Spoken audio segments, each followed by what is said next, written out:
11 years ago, we went on our first winter camping trip right here, at Mohican State Park.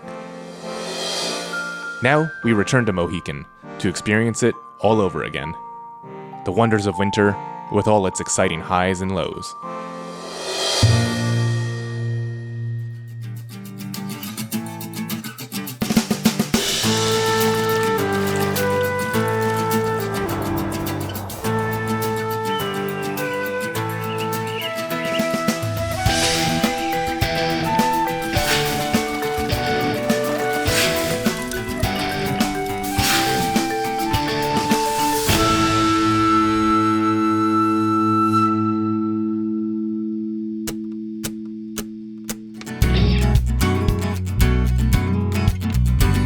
It was a bright winter day when I headed to Ohio to meet up with the rest of the crew. Yo. Hello. Wow, you look ready for winter camping. Look at all this snow.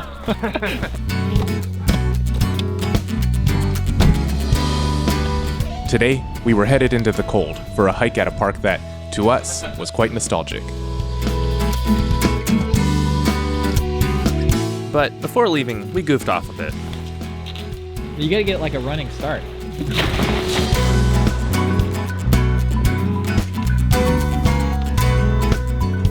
Now, we were on the road, headed north. We crossed frozen rivers and drove along snowy fields before arriving at Mohican State Park.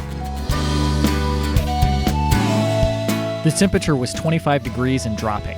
This was going to be one of our coldest trips yet. Here, we filled out our camping permit and made our way to the trailhead. Along the way, we saw some hikers on the frozen lake. Dude, you can walk on the lake. Yeah.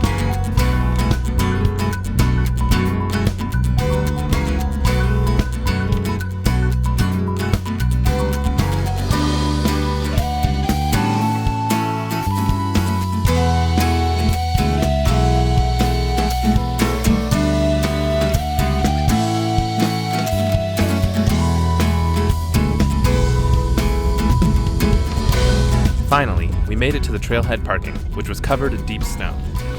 Well, now we find out if the car can actually get up there.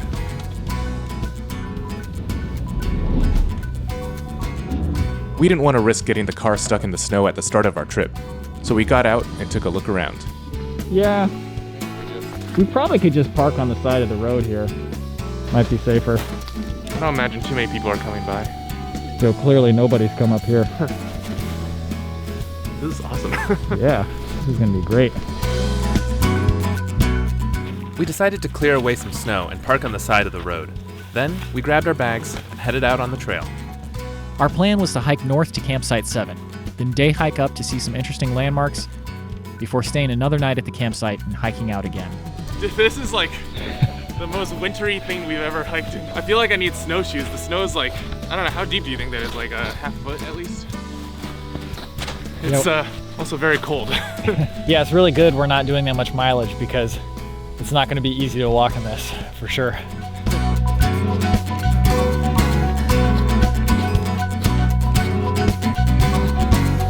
This is just a flat trail and it kind of feels like we're going uphill. Try to stay in my footprints for the least amount of effort as possible. You just sink so much with every step you take. It's like walking in sand, but times 5. It really was shocking how much harder it was to hike in these conditions, though the deer seemed to have no problem making their way through the snow at all.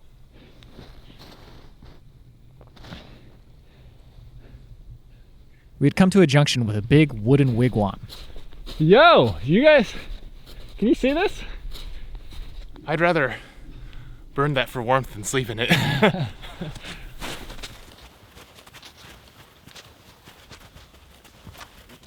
Man,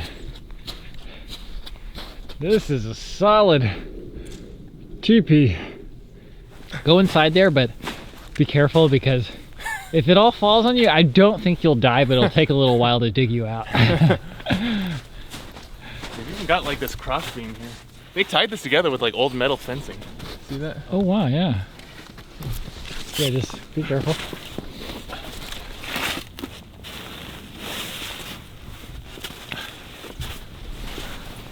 How's it? No warmer. All around us was idyllic winter scenery. The clear sky, the fresh snow, and the flocks of robins in the bushes seemed to bring the imagery of a winter painting to life.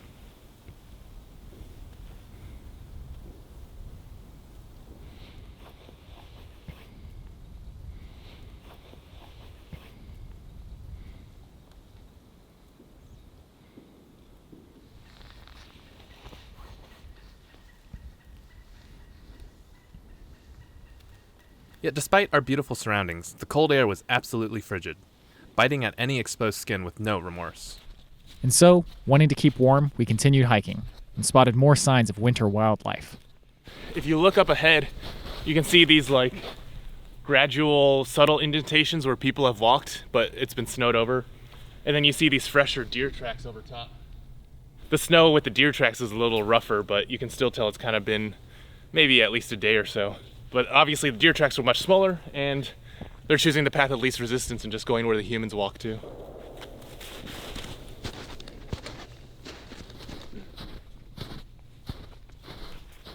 Further on the trail, we came to another junction. I believe we're taking the yellow going to the right. Brian, can you double check that?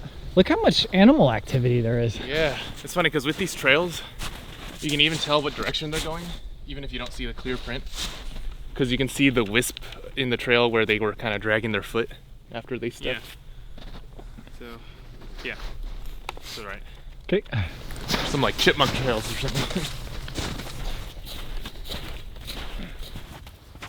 We continued on into the silent, untouched snow. The forest was absolutely peaceful, but our minds were focused on taking each step. We had to make sure that we didn't lose our footing or step in a way that filled our boots with snow. Focusing on hiking like this is sometimes more mentally exhausting than it is physically.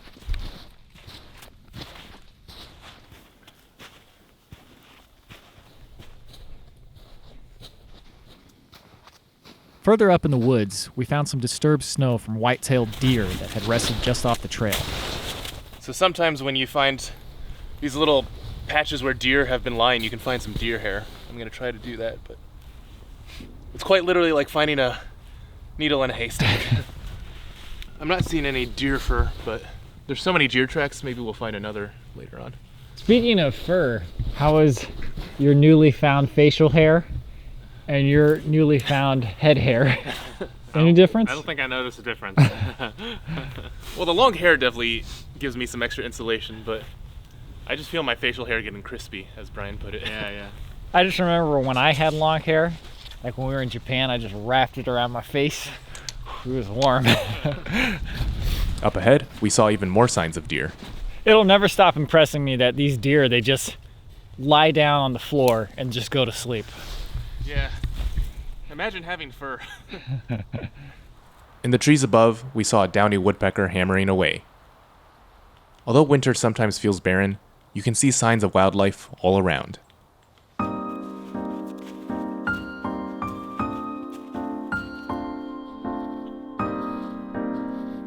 We hiked on, entering a patch of the woods where pine trees obscured the winter's dim sunlight.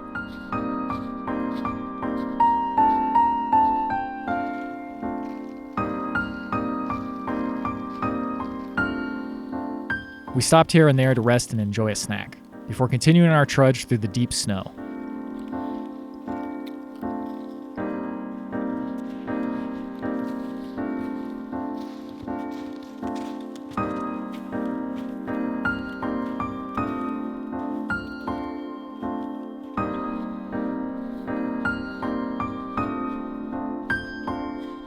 As we hiked, we kept hearing loud bangs in the distance.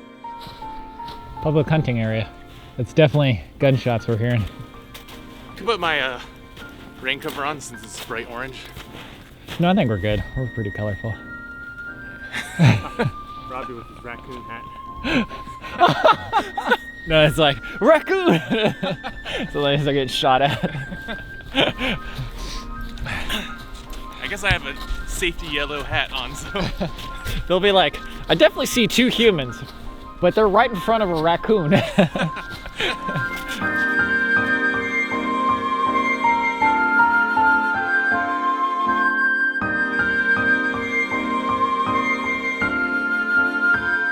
We hadn't hiked too far in, but we were already feeling worn out.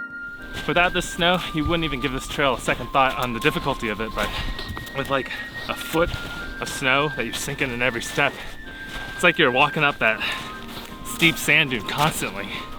Yeah, do you guys think this is harder or Oh, this is easier than sand? way harder.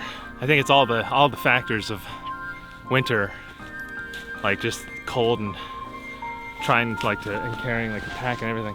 I was like, man, nice flat trail, be easy, nice and easy. Did not expect this. On top of the deep snow, we were all carrying a lot of extra weight in our packs. Extra clothes, insulation, and cookware.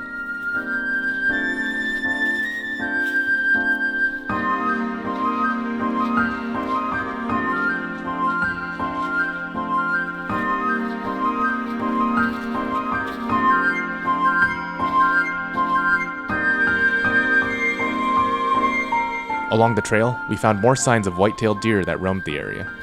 You can see it's kind of a thick white hair. If it's a deer hair, it should pull apart pretty easily. So let's see. Yeah, see how that just snaps like a Wow. bean sprout or something. So that's definitely a deer hair because it snaps that easily. So if it wasn't obvious enough, we now for sure know there's deer coming through here. I feel like when you actually hike in the woods, seeing a deer is not that common of an occurrence.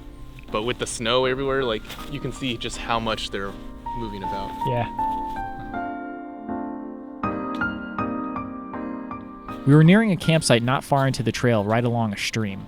We were considering stopping here for the night, even though it was still over a mile away from our intended campsite. Campsite's to the right here. Yeah, let's go take a look at it. I mean, I think it's already a done deal. Let's go. Oh, yeah. There's even like a big stone table here. Woo-hoo-hoo-hoo. Oh, there's some firewood stored under here too.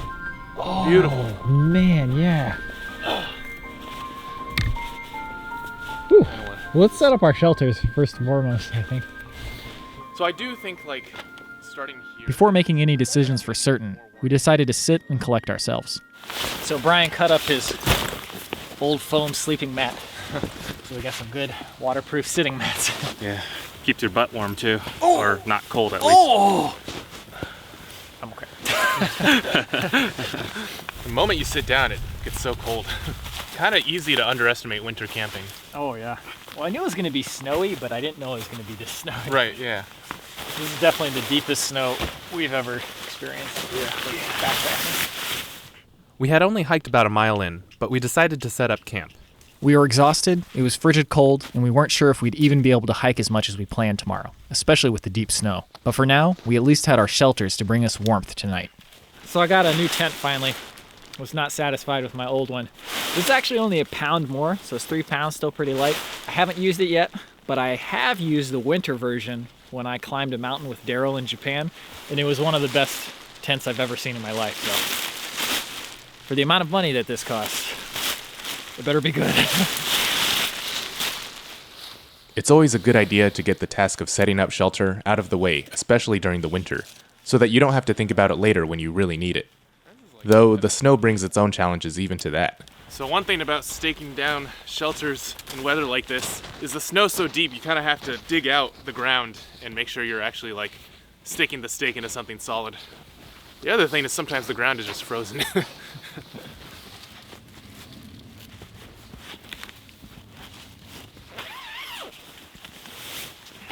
After setting up our shelters, we started boiling some water for some hot food. Okay, I think Brian is going to be cooking something up later, but I got a little baggie of home-style turkey dinner. I have complete confidence that Brian will be able to cook a great meal. It's just I'm very, very hungry. We also had some snacks to enjoy in the meantime. So I've got these little coconut strips from Mokuya. I've actually had these before, and they're one of my favorite snacks. They're a little hard because everything is just so cold right now, but I've also got some beef jerky from Chris Abbey, and I'm really excited to try this, but I'm going to save it for when I need some extra warmth and energy. But I got this salted nut roll, and it's from Marie Fisher. I'm also wearing a potato shirt that Marie Fisher got me, so there's the potatoes. So hopefully that'll keep me warm as a hot potato tonight. So we got some Country Archer provisions, grass-fed beef jerky, 0 sugar. So Where'd you get that? actually, my mom got it for us. Oh, yeah, that looks great. That's good texture too. Oh, yeah.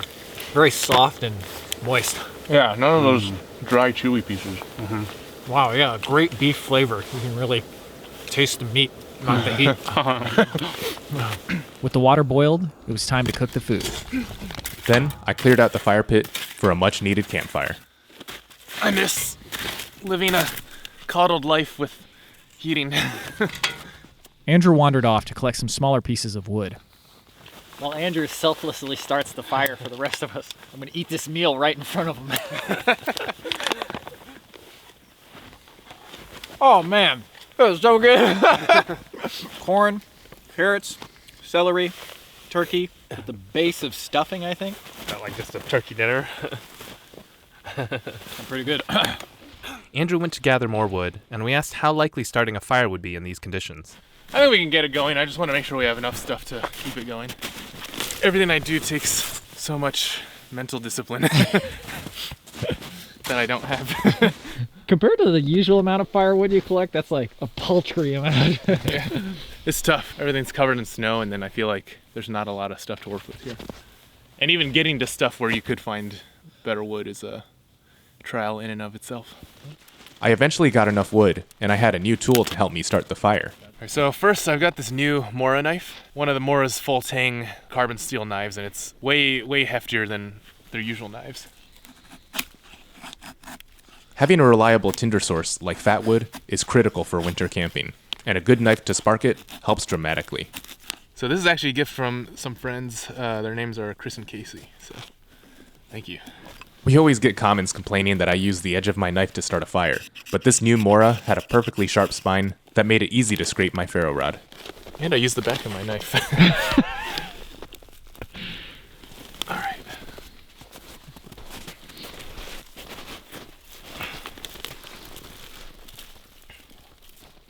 With the fat wood ignited, the bundles of skinny hemlock branches were ideal for getting a bigger fire going.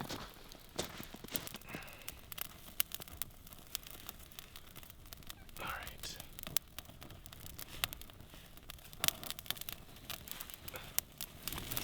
So Brian, can you hand me the fat wood there and then that other small bundle? I'm just gonna throw a whole chunk in here Go for it. because No reason to hold back.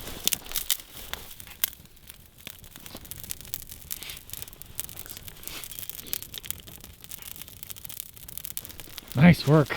Wow, that was quick. I don't want to see any more comments about it.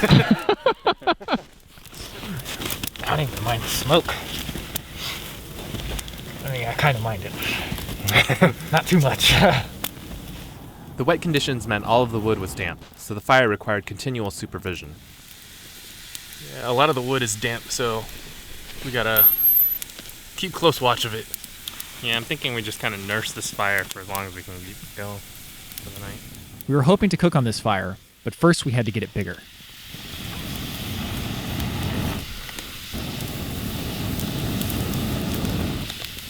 So earlier, when I was collecting wood, I was stepping over a big log, and my foot just like went through the snow into this muddy water. And I really want it to be dry. At the expense of the health of your foot.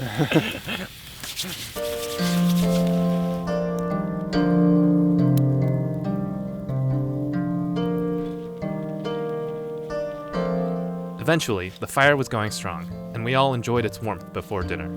So tonight I thought I'd just make some classic Japanese-style curry with one little twist. Instead of eating it over rice, we're going to use ramen just because it's easier to carry, a little bit easier to cook. What's our ramen choice for today, Mama? It was just whatever cheap one I found at the Asian store.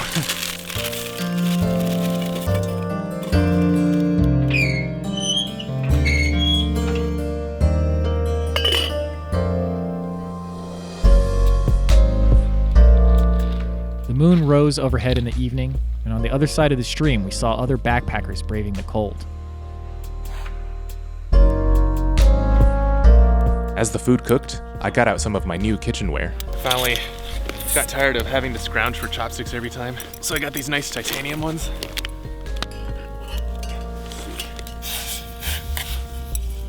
It's nice and hot now. After the ramen cooked, we took most of it out to prepare the rest of the meal. All right, so I got a big bag of potatoes, carrots, and onions. Pre-cooked chicken, save time. And then I've got some these curry cubes that we're gonna put in here too.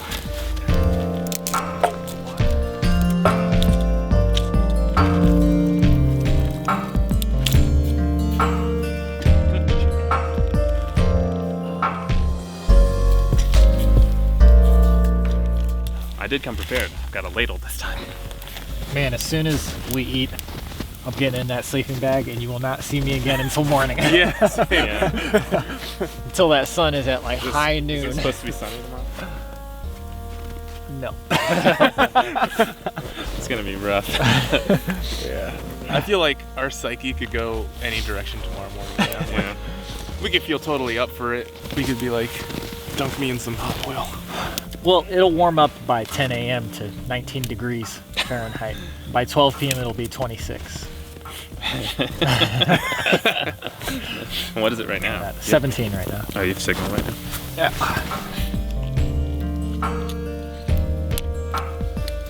Hopefully this will end up like curried enough. But either way, it should probably taste good. Yeah, I was gonna say, it'll be food and hot. Those are the two criteria on the checklist in winter. Still got a little crunch, but it's perfectly edible. It's funny how much the cold misery we're feeling right now is so accurate to our first experience here. And you guys have like your original like 6th grade going to your friend's sleepover sleeping bags. They were like cheap Coleman's Yeah. sleeping bags for like 40 degree. Yeah. And fortunately, we happened to borrow Thomas's 0 degree bag. I was in the 0 degree bag, and I think Andrew was in like doubled up the 40 degree bags, but it was still really miserable Yeah. for him. Every time we come to Mohican, it's just gonna be a cold, miserable experience, no matter how prepared we are. I feel like that's an experience that everyone should have some familiarity with. Yeah. For nothing else, to understand the importance of shelter and warmth. I remember after dinner we got in the car and turned on the heater. God, what I would wish for that right now. After our reminiscing, the stew was fully cooked and ready to be eaten. We scooped it into our respective dishes, and now it was time to scarf it down.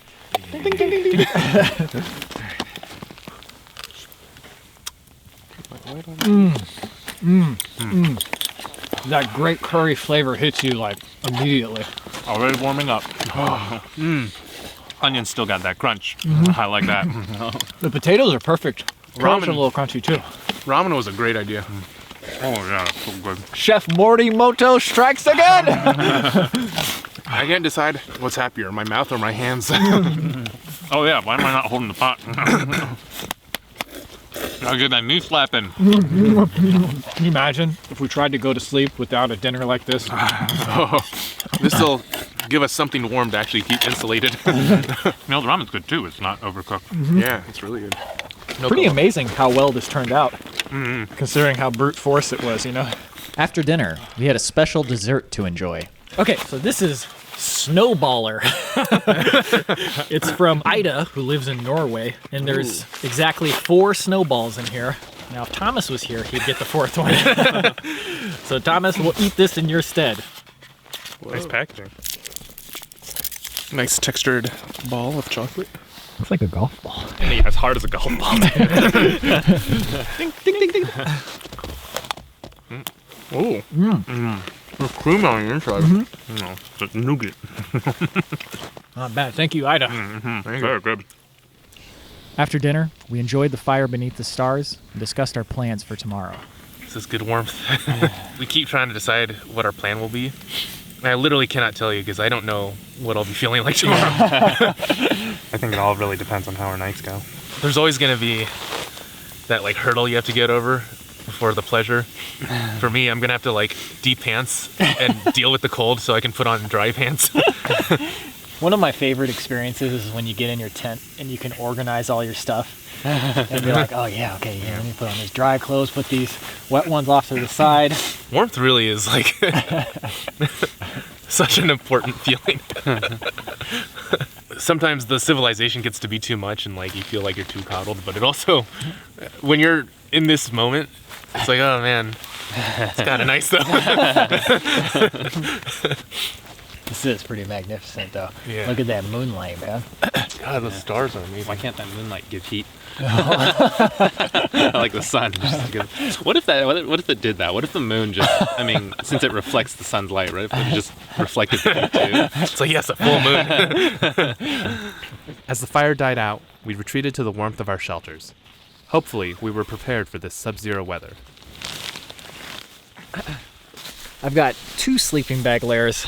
This is a summer bag inside of a winter bag. I've got my boots inside. I don't think they're going to dry, but at least they won't freeze into a solid brick. Same goes for my socks. As long as this current level of warmth maintains through the night, it's going to be just fine. But whether that actually happens or not is very much up in the air. My pants are literally frozen solid. Look at this. Do you hear that? That's my pants. Now is the harrowing process of derobing so I can re-robe. This is like always my favorite part of winter camping though, is just getting in the tent and warming up. But with 2 long sleeve shirts and then plus my down jacket and my insulated rain jacket, I think I should be sitting pretty. Oh wait, now I gotta put my thick sweatpants on. These are the secret ingredient. Okay.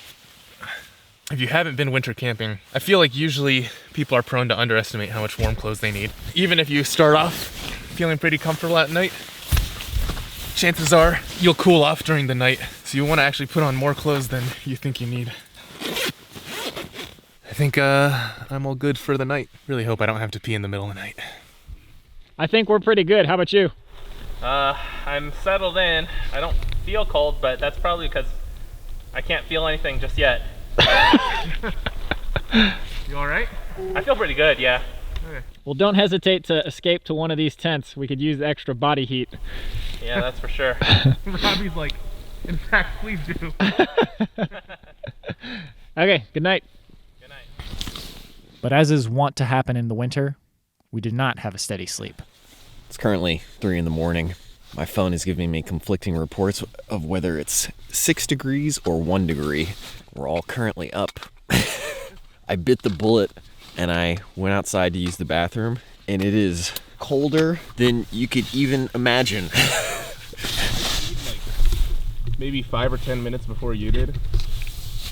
And I literally just opened the tent doors and got on my knees and just peed out.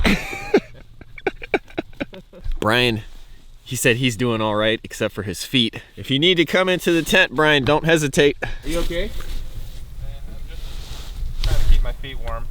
Well, the good news is this is as cold as it'll get all night.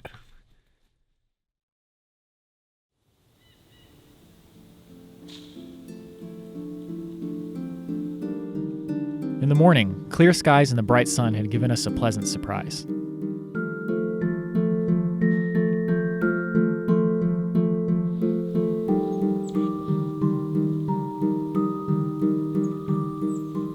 It still hadn't warmed up yet, though, and Brian had moved into my tent in the early morning to warm up some more.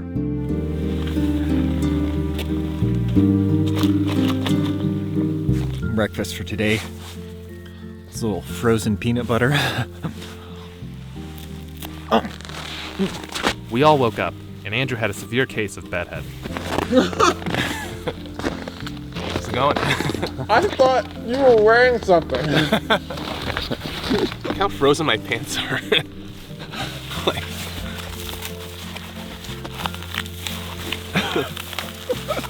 I don't know if I should wear this. I don't think you should. But I don't want to sacrifice my other pants.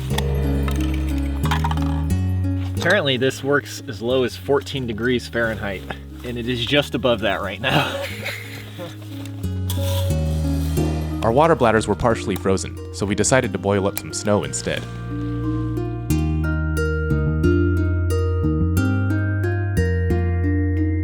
I'm struggling to remember why we thought it'd be okay to camp this weekend, because we specifically postponed this like multiple weekends because you're like, it's too cold. It got colder. Also, my boots are so frozen that I can't get my feet in. Trying to get your foot into a wooden slipper, a wooden clog, is not good. It's so cold that the snow isn't even coming close to melting. And I've walked around in my shoelaces undone for about 10 minutes and there's not a speck of snow on it. What is kind of nice is that nothing melts. That's the only positive I can find in this. Nothing melts like Andrew's boots. Do they bend at all?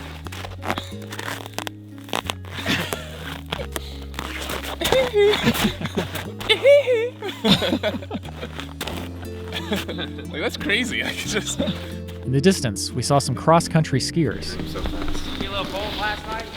Just a little. I wish I could do it. I could do it. It might not be worth it. You're not missing anything. How cold it get? Got down to 1. Yeah, I had 4 below at my house, not too far from here. Oh man. Yeah, hats off to you guys. It's crazy, but hats off to you. I'm gonna do that. Just have like our packs like on a sled. Like, I can't tell if I feel warmth or if I am imagining that. All right, other boot now. As we got more hot water into our bodies, the sun continued rising. We thought maybe, just maybe, things weren't so bad now.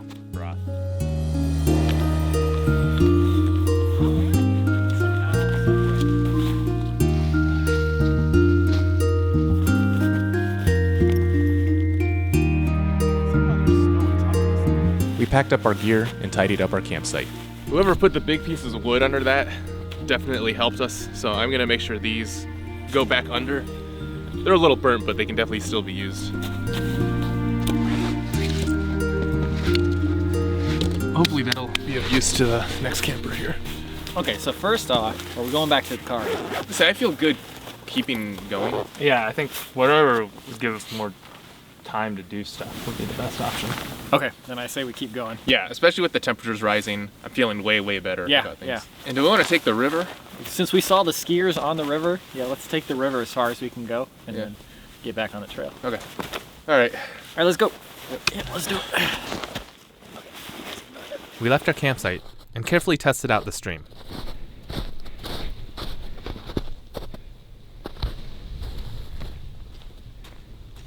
It is definitely solid. That's good. Dude, this is kind of awesome. Wow. Yeah, this is like walking on a road. This is amazing. Things are looking up. The solid ice of the stream gave us much more stable footing. A far cry from yesterday's trails. This almost feels like we're cheating somehow. Yeah. You know? This is really nice flat path. It's also just really cool seeing the hills from like the river. Feels like there's a path laid out for us. That is really solid right there. Yeah. Yeah, just stay somewhat separated so if one person falls, we can rescue. We don't want to all fall in.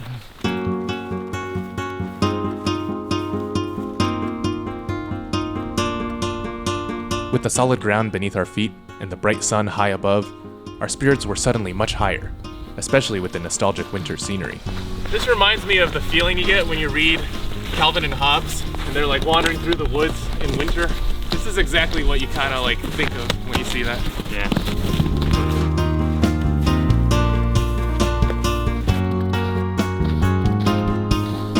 Up ahead, parts of the stream seemed to be more melted, so we eventually decided to head back onto the trail. Back on the trail, the path the skiers had left for us would prove to be useful. Yeah, the parts where people ski, like look at this, versus I'm actually going deeper than where the ski tracks are when Wow, I that's step in this. Wow, you even got the warmth of the sun. Yes. This is great.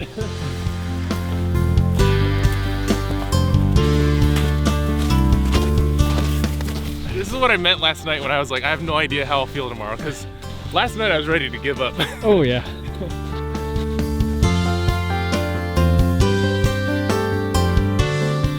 Now we're headed this way. Yep. It's funny how much of a luxury being able to push off of the ground with your feet. Never thought that would be something I would take for granted. Oh man, it's actually warm. Yeah, this is very nice. The trail now took us up an incline. A helicopter flew in the sky above us as we continued making our way up the wooded hillside.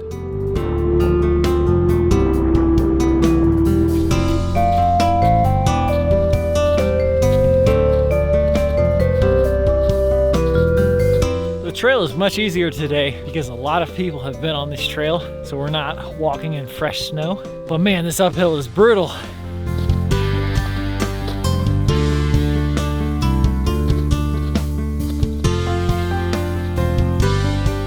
Eventually, the trail emerged into an open parking lot. Though with the snow covering everything, it blended into the scenery of our natural surroundings. Oh yeah. Oh, that's great.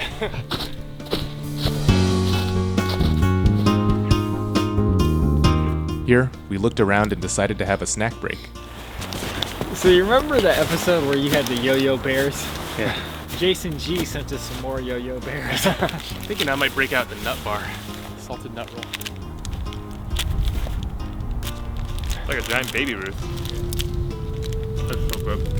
It'd probably be better if it wasn't frozen. It's vanilla nougat, golden caramel, and roasted peanuts.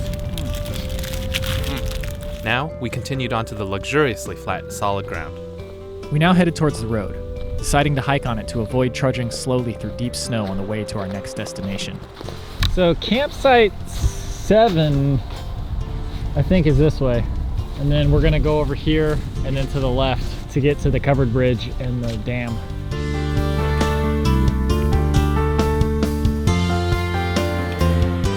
We made our way onto the road and saw a couple of visitors on snowmobiles.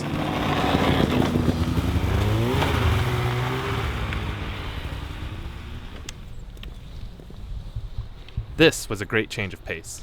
Wow, walking on a road is so easy and nice. Oh, this is great.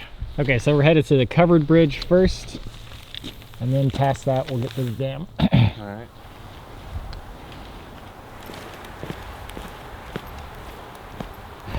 I feel like I could do this all day.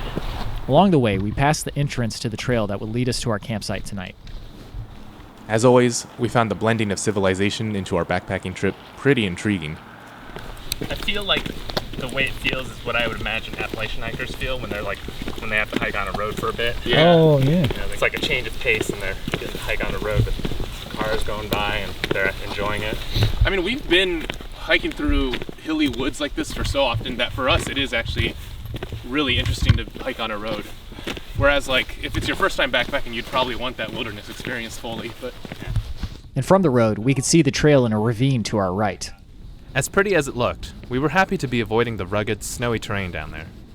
Eventually, we reached the covered bridge. I'm not sure what I was expecting from this covered bridge, but I'm a little disappointed. I think it's like a little cooler when you're inside. But our covered bridge is as much an Indiana thing as they are Ohio. Cause I feel Oh, like yeah. It's just like a Midwestern thing too. Yeah, Like, people love them covered bridges. I kind of get it. It's like they're kind of cool. But As we approached the bridge, we saw a horse-drawn carriage passing through it.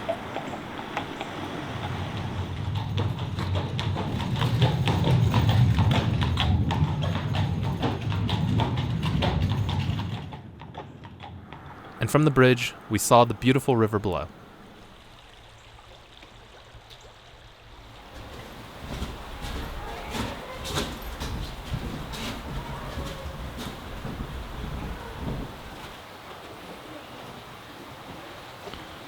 After passing through the bridge, it was on to some more natural trails. there's a trail that goes right along the river that takes us up to the dam. We're gonna check that out.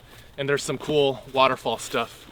And we're gonna hike back down the other side of the river and then go to our campsite. And we're gonna find out what these fish on the road are doing. Oh, whoa. Someone must have been fishing and just like storing them here or something? Oh, okay, yeah, here you go. Oh, that'll give us mileage too. Yeah, so this red one's 0.8. 0.2, 0.2, 0.4. So 1.6 is the yellow, so that's 2.4 miles. And that's my mental math skills that have been ingrained in me since I was a kid. From here, the trail went right along the river. It was nice and flat, and because it was a frequently used day hike trail, the snow was nice and compact.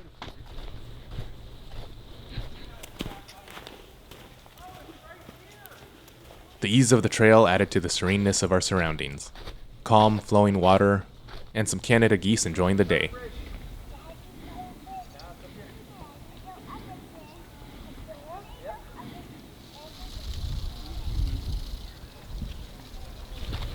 Wow, what a change of pace from yesterday. Along the river were some other signs of local fauna. It's kind of cool. Behind me, there's this tree where a big woodpecker has been clearly pecking out a lot of holes. And you can look at the base of the tree and you see wood chips on top of the snow, which tells you it was actually pecked at it pretty recently. There were also chickadees in the trees nearby.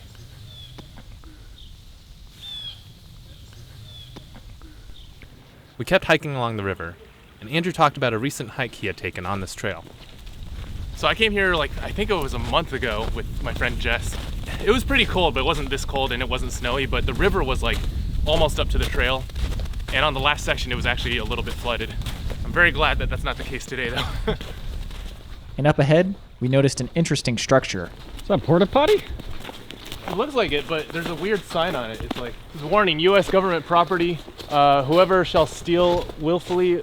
My guess is it's some sort of monitoring station or something to monitor water levels, maybe. Oh, maybe. Or Well, there's a pipe under it. Yeah, and there's little dongles coming out at the top. There was also a water level indicator nearby. And past the trees, we could see the massive dam rising into the horizon. When we looked closer, we saw several people sledding down its steep side.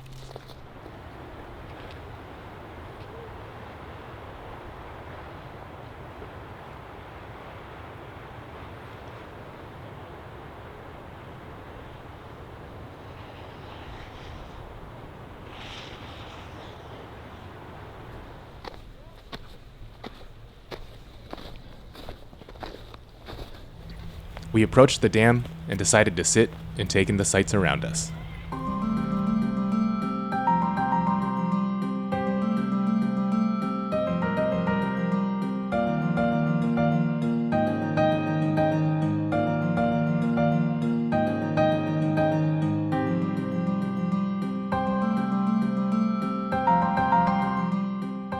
On the other side of the dam was a frozen reservoir with a distinct spillway that we remembered seeing during our first trip here in 2009. And gazing out from the dam, we could look down the entire length of the river that we had just hiked along.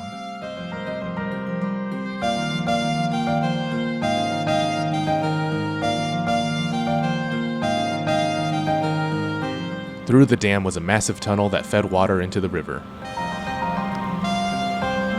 Nearby, we saw a redhead duck. Interestingly, you could see it blinking its nictitating membrane, otherwise known as its third waterproof eyelid. After enjoying the scenery and some food, it was time to make our way up the steep stairs to the top of the dam. And each step was covered in uneven, slick ice. I brought spikes for my shoes and I thought they'd be a waste, but this is perfect. I just walk right up.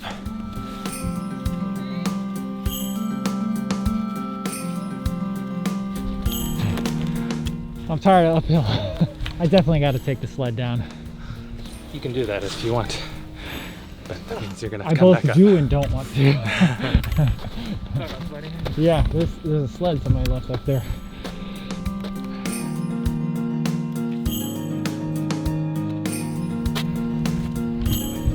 It was a tiring climb to the top, albeit with a nice view. Whew. Oh, well, this looks familiar. Okay, somebody left a sled over there. I'm gonna go investigate. I think I gotta do this. Okay, this seems beyond idiotic. I'm gonna do it anyway.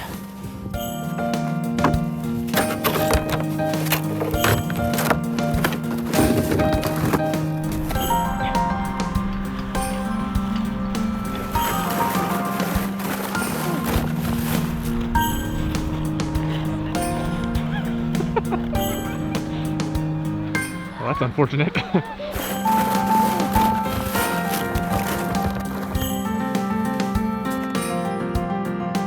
Okay, now I'm stuck.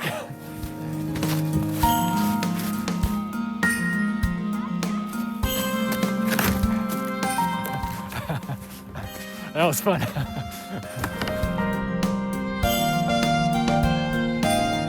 So right after you wiped out, some people next to us were like, oh, he used the junk sled. They said a bunch of people had been trying it and it just would spin out. Was it worth it? I want to do it again, but I don't want to walk up this hill again. I got up there and I was sitting, I was like, man, this is definitely a bad idea. And then as soon as I started going down, I was like, this is really fast. And then I saw that big dip and I was like, I'm definitely going airborne. I hit that thing. I was like, Did you actually? it felt airborne. I don't know if I actually was or not, but I mean, it was supremely fun, but I'm not doing it again.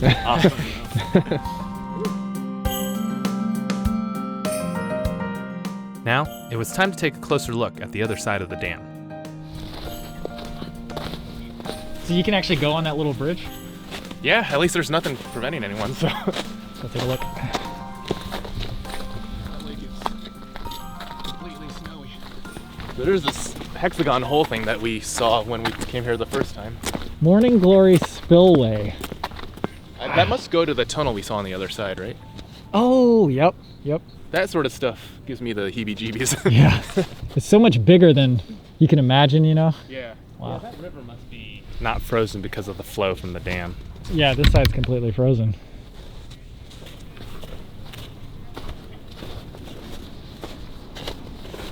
This kind of feels like something out of like a Resident Evil game. Oh, yeah. Like Silent Hill Dam. Dam was built in 1935 to 1937. That is so crazy they had technology like that back then. Yeah. We probably don't even have technology like that now, actually. What do you mean? After exploring the frozen reservoir, it was now time to return to the trail and explore more of the natural wonders of the park, like the big Lyons Falls. It says daylight hours only for hiking. We'd be in trouble. You'd be banned for life. All right, 2 miles back to the covered bridge. Unsafe footing. That scarf is new.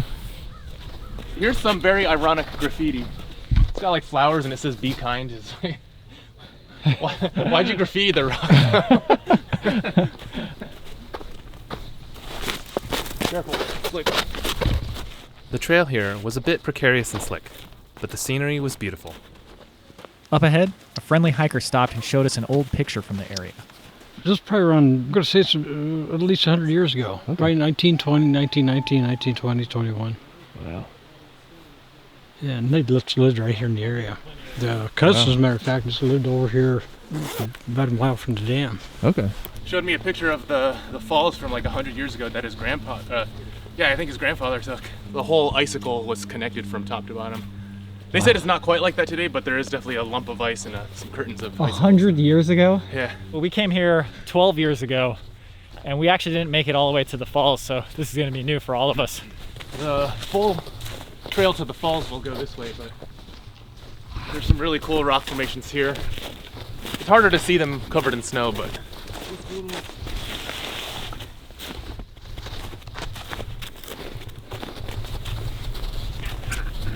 it's crazy. We were just down there. We continued hiking, surrounded on all sides by beautiful hemlock trees. Years ago, the bright green color of the leaves in the winter sunlight stood out in our memory. Now, we came to another landmark that jogged our memory. We came about this far, saw this, and then headed back last time we were here. Wow, it looks amazing right now. This bridge is new too.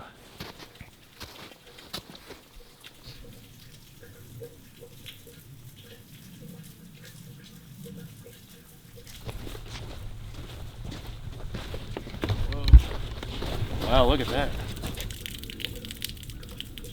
These frozen icicles were the Little Lyons Falls. The intricate sandstone was made all the more impressive by the sculpted quality of the ice dangling from it. Equally impressive were some of the massive trees growing atop the hillside. One thing that's really striking about this place, one, it's all these big hemlock trees that are growing everywhere, which gives this kind of a really different feeling from a lot of Ohio forests. But also, you've got these big beech trees here with the smooth bark. Usually I don't see beech trees that get this big, but this is like, I don't know. I wonder if it's old growth or something, or through all these thinner trees, you do see these more colossal trees growing. It's a rare sight these days. Next, we continued on to Big Lyons Falls.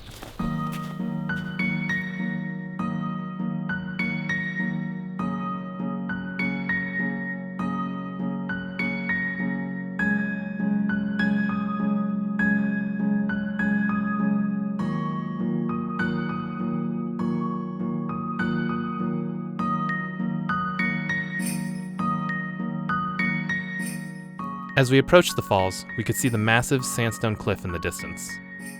Then we reached the tall staircase leading down into the recessed cave.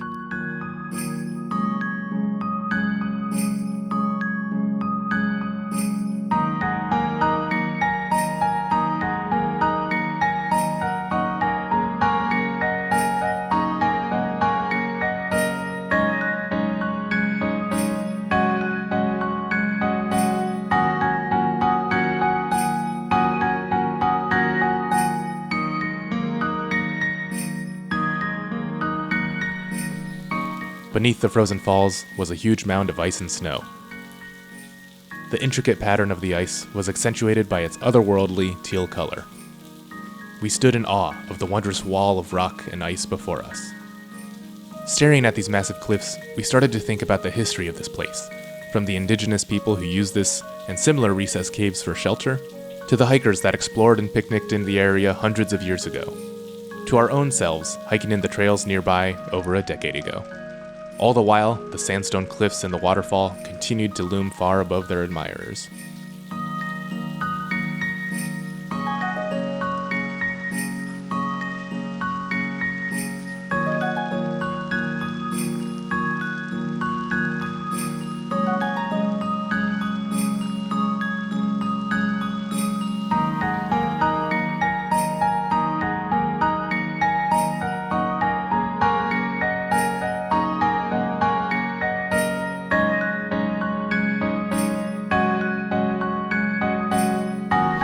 It is so cool how blue that ice is.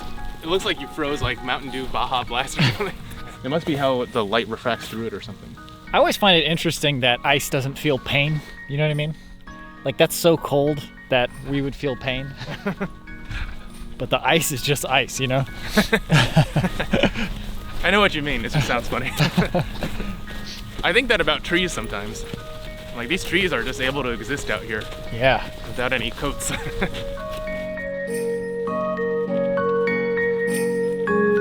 The trail now led us back towards the river, but it was getting a little late in the afternoon.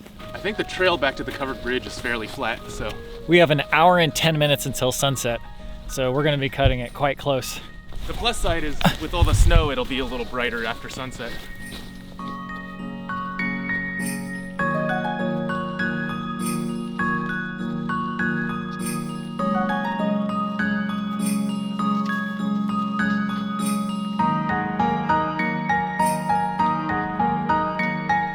We continued hiking, and the trail eventually led us through a snowy gully that opened up at the riverbank.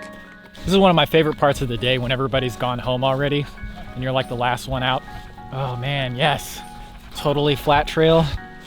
Now it was just a half mile along the river back to the covered bridge.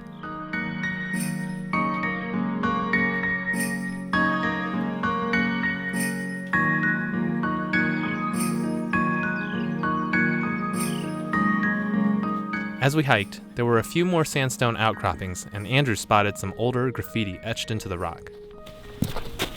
November 18th, 1967. Whoa. My weary legs. Yeah, I'm at my rope's limit. Exhausted, we finally made it back to the covered bridge, where there was a plaque commemorating the Clearfork Gorge. Now it was back onto the road, towards our campsite for the night.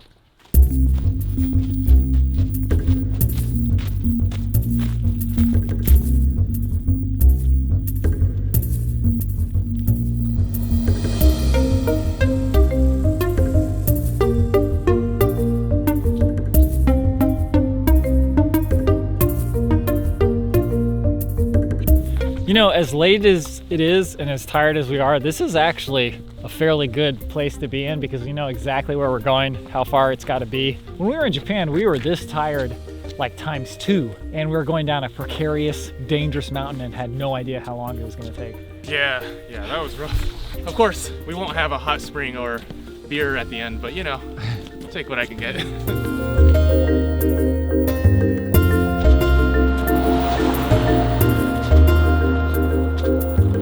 Oh, remember the days when we were in a car? Imagine if like a pickup truck came by, let us sit in the back while he took us up. Oh. We passed by some familiar orange pipes, which meant our trail wasn't too far off, but it still felt like a long journey for our tired legs. In hiker miles, that's like what, 20 miles per day? 20 miles per week. Yeah, that's the speed we're going. 20 inches per second. This last corner is the last turn, and then we get on the trail, and then it's less than 0.2 miles to the campsite. Should be really quick, but man, we're almost there, and we are long past the end of our rope. Our rope is somewhere way back on the road. Between my legs being so weak and also not having drinking that much water, I feel like a husk.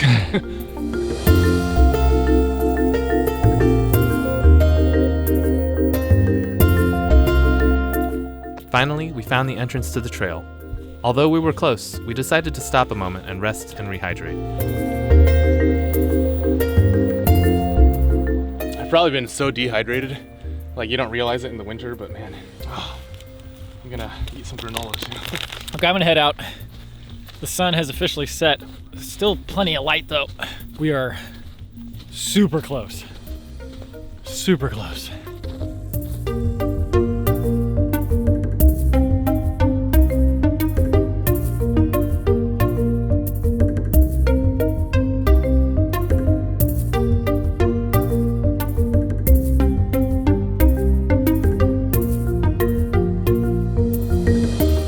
Oh, this is it. This has got to be it. Right? No, this is the road. There we go. There we go. Yes. Yes. Whoop, whoop. Okay, I'm going to assume they're still on their way, but campsite 7 is just up ahead according to this little sign. Oh man. None too soon. None too soon.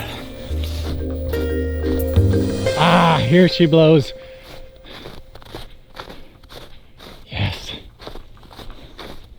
Yes.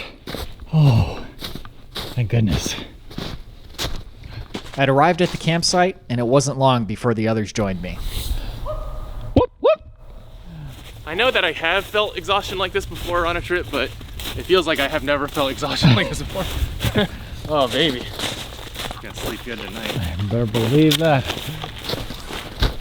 Oh. It's an interesting spot for a campsite. Yeah. Do these sitting mats were one of the best ideas you've had.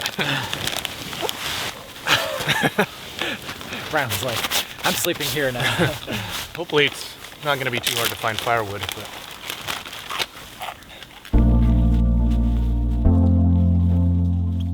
After resting a bit, we started to set up our shelters for the night. It had been an exhausting hike, and we were happy to have some respite.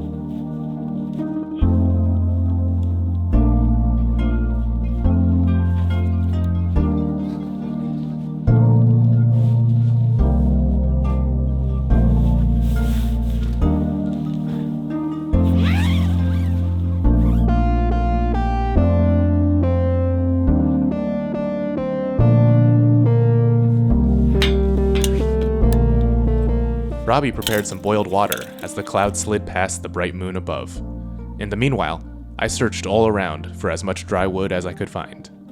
Luckily, there's a good amount of trees that had some twigs all around them, so we're definitely good as far as kindling goes, but now the trouble is, how do we collect enough bigger pieces? I checked some branches for fallen wood and lucked out by finding some big pieces leaning right up against a tree. But it was clearly dead, so now to find like 10 times this.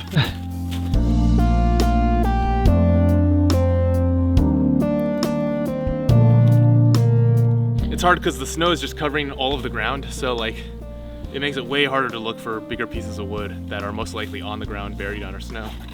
Every so often we find some chunks, but I think we'll have enough to like cook, but probably not enough to just like dilly-dally around all night, you know? Back at camp, the water was boiling and Brian and I prepped some dehydrated meals. What do you got, Brian? I've got jambalaya with shrimp. I think this is from Ron Mueller, right? Stowaway Gourmet. Yep. Meanwhile, I cleared out the fire pit, broke up some wood, and set up a fire lay. I might just go lighter on this one. There's no shame in going lighter only. Especially when it's winter and 2 other people are here.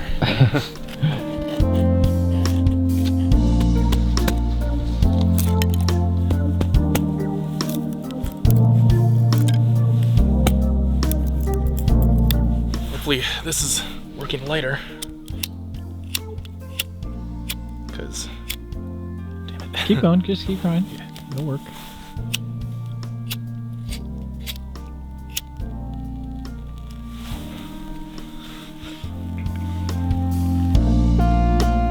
With the fat wood lit, I added some more fat wood and my bundle of kindling, watching with satisfaction as the warm flames engulfed it all. It's a little too close to that.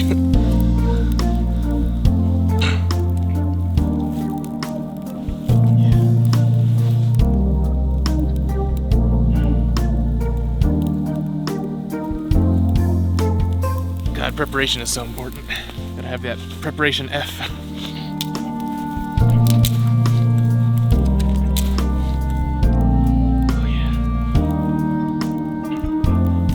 Yeah, absolutely thrilling. So I've also got this new portable grill.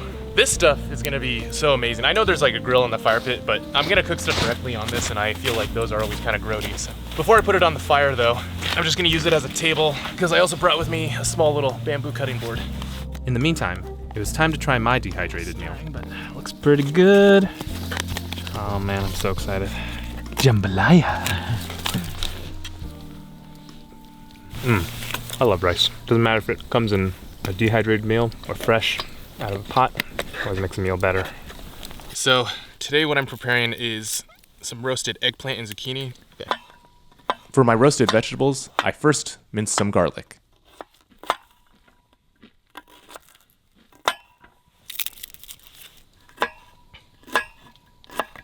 Then, after cleaning off the vegetables with some snow, I cut them in half.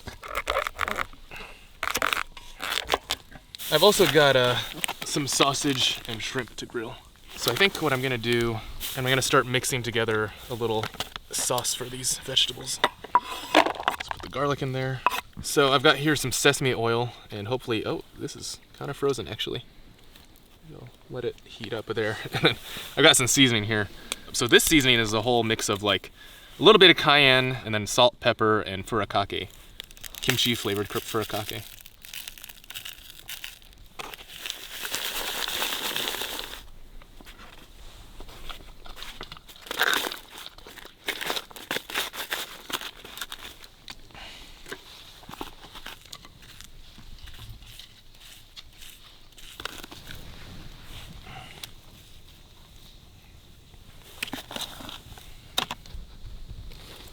All right, so this oil kind of melted a little bit, so I'm gonna put some on here. Ooh, that's a lot. This looks more like syrup than oil. I'm gonna move this onto the fire carefully.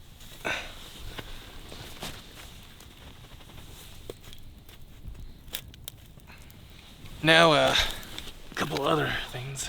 I got this huge sausage. Okay. Ooh, yeah, a little butterfly cut. And one last thing. Put a couple shrimps on the bobby. Should get my chopsticks out. Make this a lot easier. Ooh. Okay.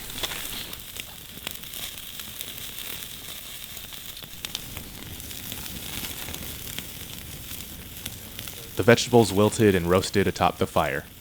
While they cooked, I gave my meal a try. Okay, chana masala.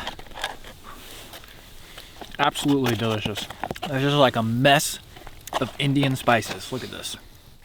I find that it serves as an aperitif to more subtle textures and flavors such as blackened sausage. That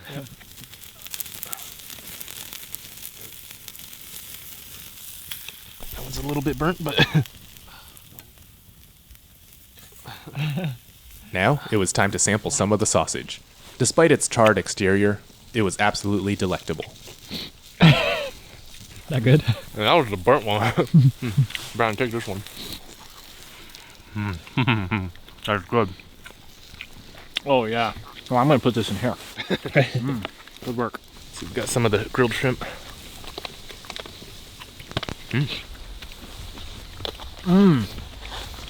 Plump and juicy. Wow, that turned out really well. Yeah, really good. Next, after cooking for a bit longer, it was time to try some eggplant. I was worried the high flames had charred them too much, but there was only one way to find out. This one looks alright, actually. This looks really well done here.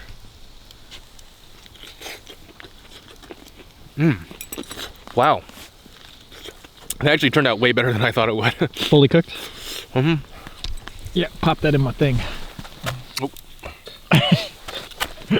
That one, I hope, is not too charred, but... Yeah, it's actually really good. Actually has a really good flavor. Whoa. It's flavorful, right? The sesame oil especially. Yeah.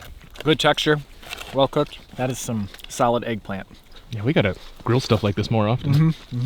Just had the eggplant. Oh, eggplant, that's a hell of a thing.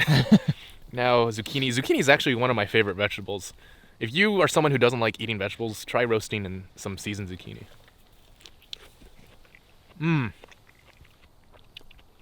Oh man. It not only has the seasoning on there, but it's also got the smokiness of the fire like imbued in it. It's so juicy. Oh my God. Brian, you gotta try it. You gotta try it. All right. Wow. Magnificently salty, garlicky, and juicy. Crisped outside. Oh God. Oh my God, it's so juicy. You don't get that with a clean burning fuel. You don't get the rich smoky flavor either. Wow. This is much better than I expected it would be. I think it's much better than Andrew expected it to be. You'd pay like $17 for this at a 5-star restaurant, you know? I'll cook that at home. All right, Thomas. This last snowballer is for you. And we will eat it on your behalf.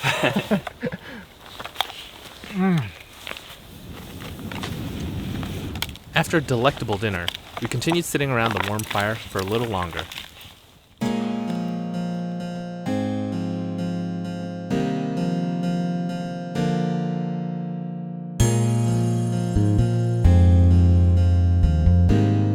After cleaning up for the night, we headed into our shelters. Oh man, this tent is so roomy and nice now. Oh yeah. Oh man, when you get in your tent, you are gonna be in hog heaven. Actually, we're neighbors this time. Hello. How you doing, Brian? Not bad. Changing right now. This is already shaping up to be like 100 times better than last night. Last night we slept in because it was way too cold to get out of the tent. This time we're gonna sleep in because it's gonna be so comfortable inside that there's gonna be no reason to get up. I can finally get out of my really cold, wet socks. Oh, I can see steam coming off of me. There's some snow on my pants. I should probably shake this out outside.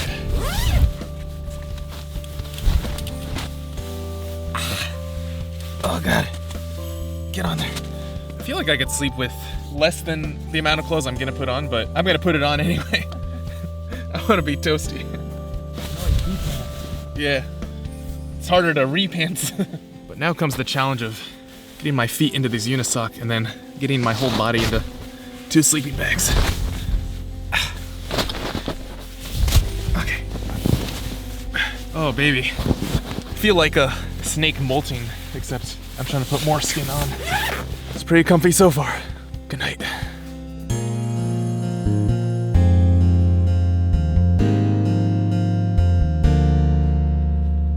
It had warmed up so much last night that it actually rained in the early morning. I again started off the day with a hot beverage. I've got this coffee that was sent to us from Marie Fisher, and on the back it says Northern Coffee Works. Whatever adventure means to you, this coffee was made to come along for the ride. That is very fitting. Mix it in. Oh yeah. Ryan's up. Good night. Yeah, how about you? Oh, it was great.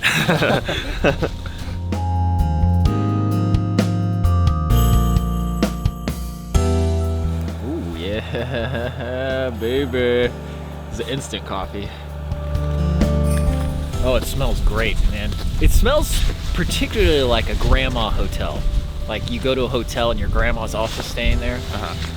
And then there's coffee brewing.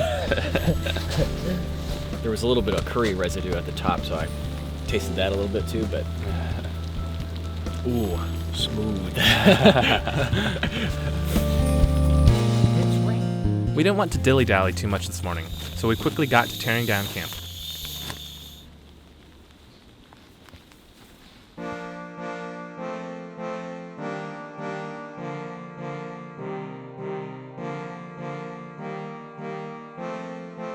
Now it was time to hike out. At least, once we finally got our packs put together. You having trouble there? I don't think this is made for a 90-liter backpack.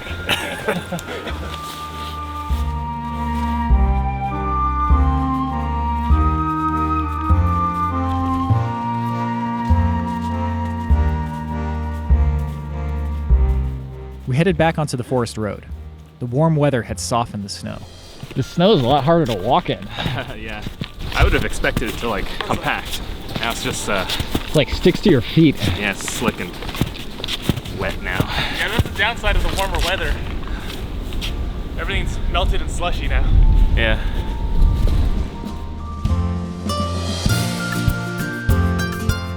But despite the slushy snow, we weren't about to complain too much on this relatively balmy day. As we hiked, we talked about our nights. I swear I can hear like deer or something moving around our campsite. But then in the morning I don't see any like footprints or anything. I feel like I had a lot of intervals of sleep, kept waking up a bunch, but I still slept really well and it was nice and warm. But I also had like tons and tons of dreams. Any good ones? There are a few good ones.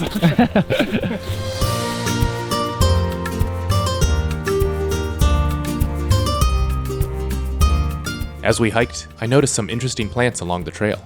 So this shrub here, it's got these really beautiful bent boughs, but this is actually an invasive plant called a myrrh honeysuckle. And this is actually like one of the banes of all natural management people in the Midwest. I've been to some parks with some groups where like the sole goal was just to uproot as much of these as you could. But people plant it in their yards because it looks kind of pretty. There's also forests like in the city where you'll find a bunch of these, and because of the arched branches, it actually looks really cool, like a fairy garden. But it's not good just because it takes over lots of forests if there's, if you let it grow uncontrolled. And then you just have a bunch of that all over the forest floor. Oh, and look, these are little seeds of a plant called wild yam. We've seen this before, but they've got these really pretty like three-finned looking seeds, and then underground there's tubers that grow.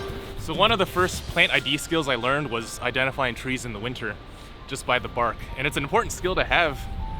Or maybe it's not, but but this here is a black cherry, and one way you can tell is it's got this like very flaky bark, and it's kind of a darker color. I like to think of it as like a cornflake texture. This is a sugar maple. The bark is a little hard because when sugar maples get bigger, they tend to get more ridgy, whereas when they're younger, they're smoother. But if you look at the branches, you can see that the branches come out oppositely, so they come out from the same points rather than like alternating where they come out of. This tree here is an elm tree. There was one time where I made like a bow and arrow bow out of like a dead elm tree, and apparently this is really good wood for that. The bark has this kind of ridgy, flaky texture. I mean, you kind of have to get used to it. I feel like the descriptors are not the best, but I've also said in the past that the bark feels kind of like styrofoam. It's got this soft feeling to it. Now, we emerged back onto the road.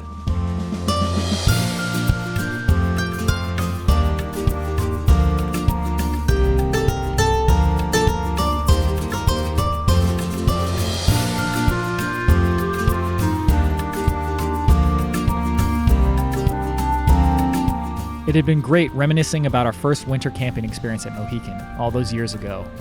And being able to experience the wonders we felt back then all over again, with all of its ups and downs, had been an absolute privilege.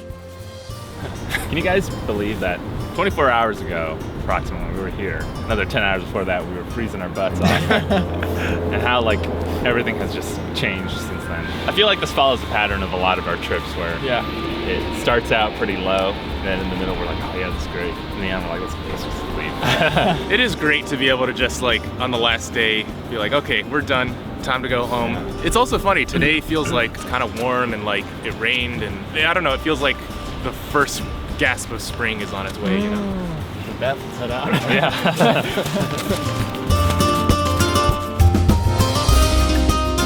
As we hiked out, we were filled with a sense of hope and excitement for what the future would bring.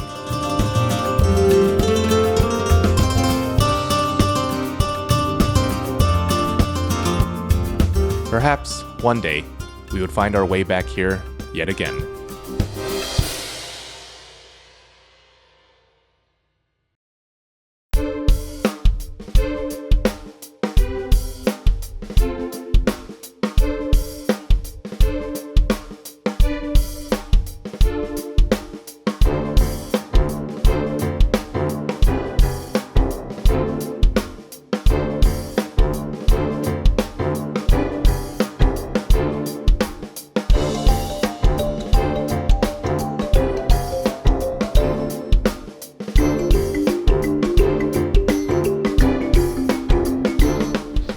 But it doesn't add anything to the warmth.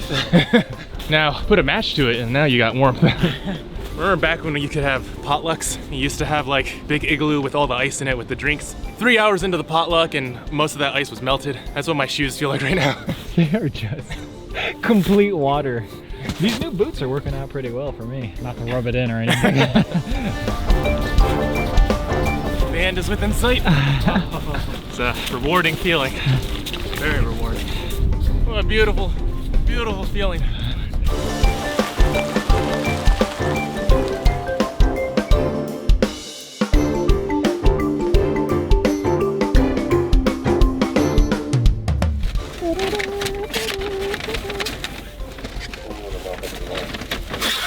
You got juice and lime and everything. You got a lime juice. And that red sauce if you want some spicy dudes.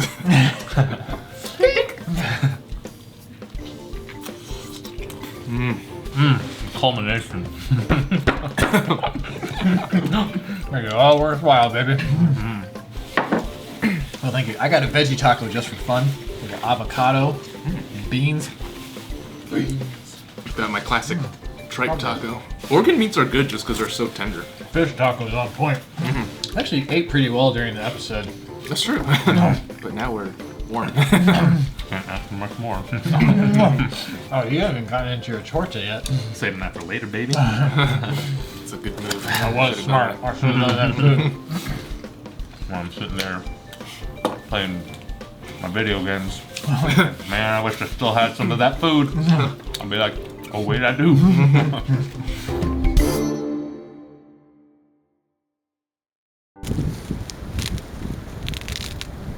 It's tight. You filming? Yep. Well, right here we've got this big tree. This is like the grandmother tree or something. There's even like fossilized rocks. Probably not fossilized, but there's this giant root system.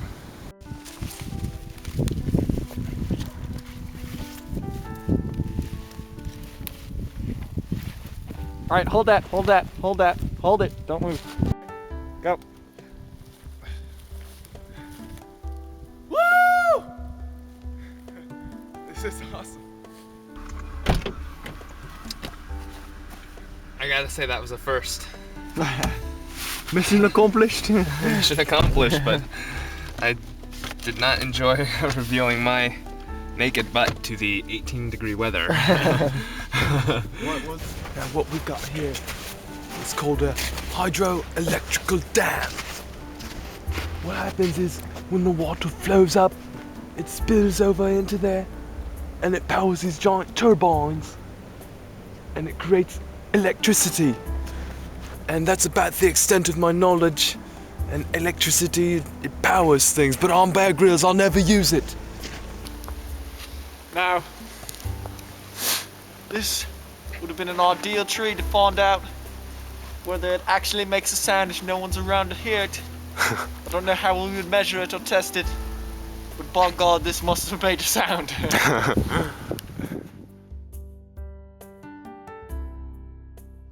Thank you so much for watching. If you enjoy our videos, please consider joining our Patreon community at patreon.com/adventure. You can get access to weekly live streams, in-depth updates, bloopers, commentaries, and more. We also have t-shirts available, which you can find by clicking the link in the description below. As always, thank you so much for watching.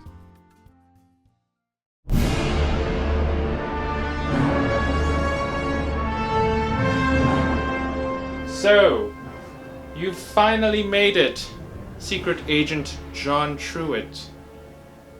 You might have made it through my subordinates, J. Raimundo, Mary Sincavage, Douglas Jackson, and Elizabeth Bingham. But you'll never defeat me, Dr. Evil McPhee.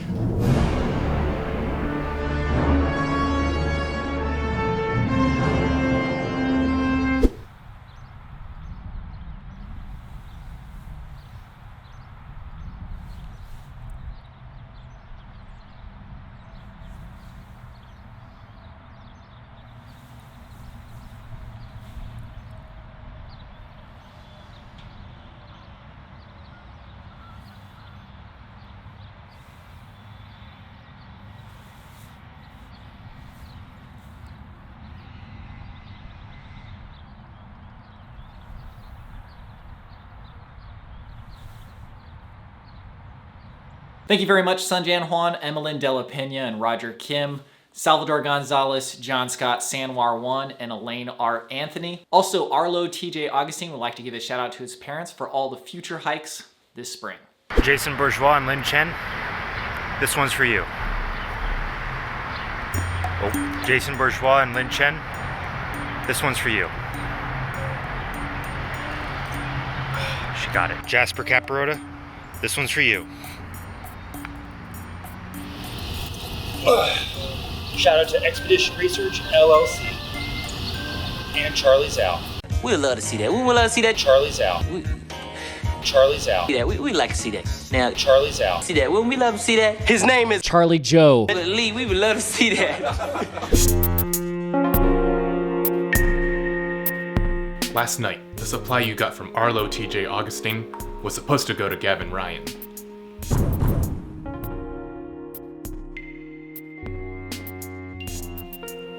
But the boss, Akuya Giasari, said the supply never got there. Nani? That can't be true. I delivered the goods myself. You'd better head to the Dojima headquarters and talk to the bosses yourself. You know what'll happen if you fail them. Yeah, I know what'll happen.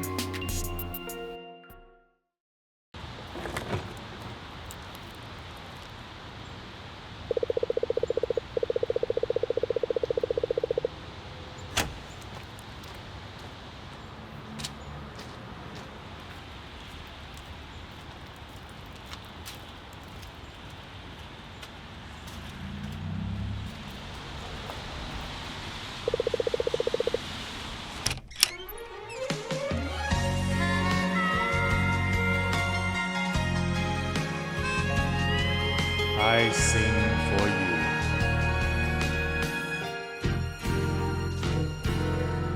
I've been a fool, and you've been childish. You fell down, you got hurt chasing Aaron Jones. Never could hide the truth in your eyes. That is how I knew that smile was a lie. Dan Volkins is someone I'll never be. Couldn't be as good, always will just be me. So then why won't you please tell me why I always try to be Anne McBride? I'm such a mess, I'm lost, I'm no good at this. I'm in love, still in love, still in love with you. Hard as a try, I can't even drink this pain away. Memories of you, twisting my view. I've been a fool.